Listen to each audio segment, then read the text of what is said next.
নমস্কার দর্শক, আমার ইউটিউব চ্যানেলে আপনাদের সকলকে স্বাগত জানাই।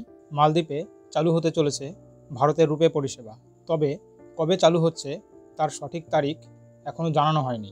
অতি সম্প্রতি ভারত ও মালদ্বীপ দু দেশের আন্তর্জাতিক সম্পর্কে টানাপোড়েন লক্ষ্য করা গেছে। এই পরিস্থিতিতে এই পরিষেবা দু দেশের জন্য কতটা গুরুত্বপূর্ণ তা বিস্তারিত আলোচনা করব। রুপে হলো national payments corporation of India অর্থাৎ এনপিসিআই এর একটি প্রোডাক্ট। 2022 সালের আগস্টে মালদ্বীপের তৎকালীন রাষ্ট্রপতি ইব্রাহিম মোহাম্মদ সোলি বলেছেন, দু দেশ মালদ্বীপে রুপে কার্ডের ব্যবহার চালু করার জন্য চলমান কাজকে স্বাগত জানিয়েছে।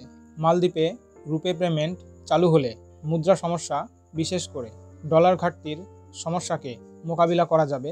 এর সাথে মালদ্বীপের রুফিয়া শক্তিশালী হবে এবং লেনদেনকে আরও দক্ষ করবে এবং মার্কিন ডলারের ওপর নির্ভরতা কমিয়ে স্থানীয় অর্থনীতিকে স্থিতিশীল করবে। অতি সম্প্রতি দু দেশের মধ্যে রাজনৈতিক সংকটের জন্য ভারতীয় ট্যুরিস্টের সংখ্যা মালদ্বীপে ক্রমশই কমছে।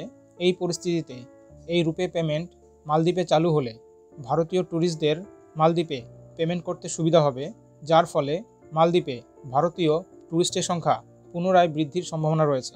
এই পেমেন্ট সিস্টেম দু দেশের আন্তর্জাতিক সম্পর্ককে শক্তিশালী করবে।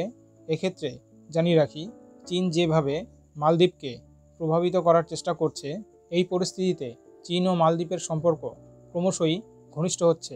সেই দিক থেকে দেখলে এই পেমেন্ট সিস্টেম চালু হলে ভারত ও মালদ্বীপের সম্পর্ক পুনরায় শক্তিশালী হতে সাহায্য করবে।